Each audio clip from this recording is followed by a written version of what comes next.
Do you think a Sabbath starts at sunset and ends at sunset? What about sunrise to sunrise? Shalom. We recently covered what a day is, so with that knowledge, let's look at the Sabbath. So we know there's a day, or yom, which can consist of a 24-hour cycle, which is morning to evening to morning. But there's also another yom, which is the daylight period only. So, when exactly is the Sabbath? There's many beliefs. Some believe it's sunrise to sunrise, sunset to sunset, or even sunset to sunrise.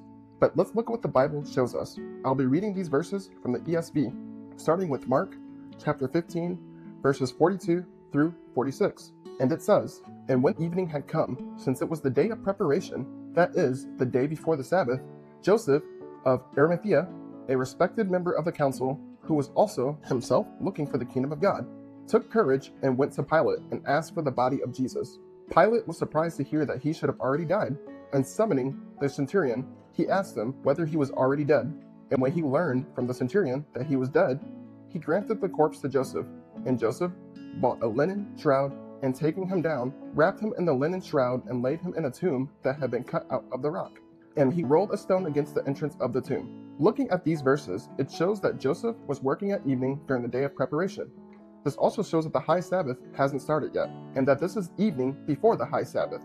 So logically, at this point, when you factor in all the events that take place, the Sabbath can only start at daybreak the following day. Now granted, this is the high Sabbath for Feast of Unleavened Bread and not the weekly Sabbath, but it falls in line with the regular Sabbath pattern.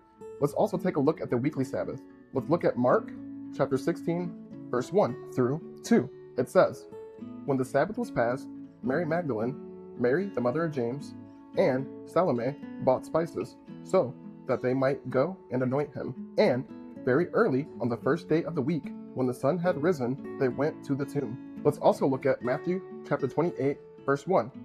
It says, "Now, after the Sabbath, toward the dawn of the first day of the week, Mary Magdalene and the other Mary went to see the tomb."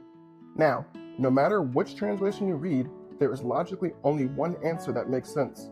We see they did not buy spices during the Sabbath, they waited until the Sabbath was over, then they bought spices, and they visited the tomb early morning, the very first day of the week.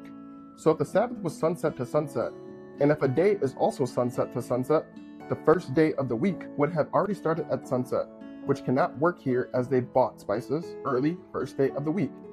If the Sabbath ran sunset to sunrise, sunrise to sunrise, or sunset to sunset, the timing still would not match, since they waited until the daytime ended, showing the Sabbath only works if it's daybreak to sunset. I hope everyone found this insightful, and have a blessed day. Stay faithful and true to the Most High.